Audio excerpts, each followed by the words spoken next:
नमस्कार दोस्तों, 2024 लोकसभा चुनाव के नामांकन प्रक्रिया शुरू हो गई है। उत्तर प्रदेश सबसे बड़े राज्य के प्रथम चरण, जहां 8 लोकसभा सीटों के नामांकन 20 से 27 तक होना है। नामांकन वापसी 30 मार्च को कंप्लीट हो जाएगा और 1 अप्रैल से प्रक्रिया चुनाव प्रचार शुरू होकर 19 अप्रैल को पहला मतदान होगा। इस बीच अभी सारे राजनीतिक दलों ने प्रत्याशी घोषित नहीं किए। अभी तक भारतीय जनता पार्टी सबसे अधिक 51 प्रत्याशी घोषित की थी, लेकिन बाराबंकी में भूपेंद्र सिंह रावत का एक वीडियो लीक होने के बाद उन्होंने चुनाव लड़ने से मना कर दिया, तो 50 प्रत्याशी उसके चुनाव मैदान में उतर चुके हैं।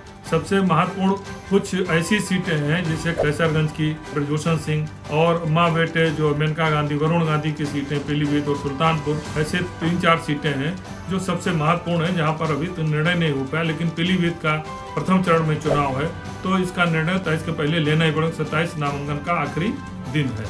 इसी तरह से समाजवादी पार्टी ने अभी तक जो है 45 प्रत्याशी घोषित किए और एक सीट उन्होंने अपने सहयोगी या कहिए ममता बनर्जी को दिया है, जहां से ललतेज त्रिपाठी चुनाव लड़ रहे हैं, जो कमलापत्र पार्टी के पौत्र हैं। बीएसपी ने 17 प्रत्याशी मैदान में उतारे हैं और आरएलडी ने 2, ओम प्रकाश राजभर ने अपने बेटे को, अरविंद राजभर को, घोसी से चुनाव मैदान में उतारा है। कुल अभी तक सारे प्रत्याशी सभी चरण के घोषित नहीं हुए हैं। इसको लेकर काफी मशक्कत हो रही है और ये भी माना जा रहा है कि जिन प्रत्याशियों को भाजपा ने चुनाव मैदान में उतारा है, उनमें कई ऐसे भी हैं जिनके नामों पर पुनर्विचार की भी चर्चा चल रही है। लेकिन स्थितियां 2-3 दिन के अंदर क्लियर हो सकती हैं, या फिर अगर चरणवार हो तो आखिरी चरण का प्रत्याशी हो सकता है काफी लास्ट में अप्रैल के तक हो, जबकि नामांकन प्रक्रिया पूरी होने की संभावना है।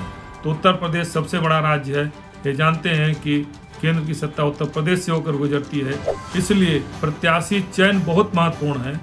जो भी इशूज हों, चेहरे हों, जितना भी तैयारी हो, लेकिन उसमें प्रत्याशी की भूमिका बहुत महत्वपूर्ण है। इसलिए उत्तर प्रदेश में भाजपा ने तो बहुत बड़ा रिस्क लिया है, अपने 46 सांसदों को पुनः मैदान में उतारा है, जिनके खिलाफ काफ़ी नाराजगी भी है। लेकिन ये माना जाता है कि मोदी और योगी के नाम पर इनकी वैतरणी पार हो जाएगी, चुनाव जीत जाएंगे। इनकी जो नकारात्मकता रही क्षेत्र में, जो जनता की नाराजगी है, वो प्रधानमंत्री नरेंद्र मोदी चेहरे और योगी आदित्यनाथ द्वारा किए गए कार्यों के पीछे छिप जाएगी, और इसलिए भारतीय जनता पार्टी ने इन्हें मैदान में उतारा। लेकिन ऐसी स्थिति दूसरे दलों के साथ नहीं है। कांग्रेस के गठबंधन समाजवादी पार्टी से जरूर हुआ, 17 सीटें उसे दी गई हैं, लेकिन अभी तक उसके एक भी प्रत्याशी घोषित नहीं किए गए। यहाँ तक कि अमेठी रायबरेली, जहाँ से नेहरू गांधी परिवार का उत्तराधिकारी लगातार 75 वर्षों से सांसद चुने जाते रहे हैं। अमेठी में 2019 में राहुल गांधी चुनाव हारने के बाद रायबरेली की स्थितियां भी बहुत अच्छी नहीं है, इसलिए दोनों सीटों पर नेहरू गांधी परिवार का प्रत्याशी होगा, ये भी तरह तरह की चर्चाएं हैं। इसलिए उत्तर प्रदेश बहुत अहम है और प्रत्याशी बहुत महत्वपूर्ण है, इसलिए सभी दल सोच समझ के अपने अपने प्रत्याशी मैदान में उतार रहे हैं। धन्यवाद।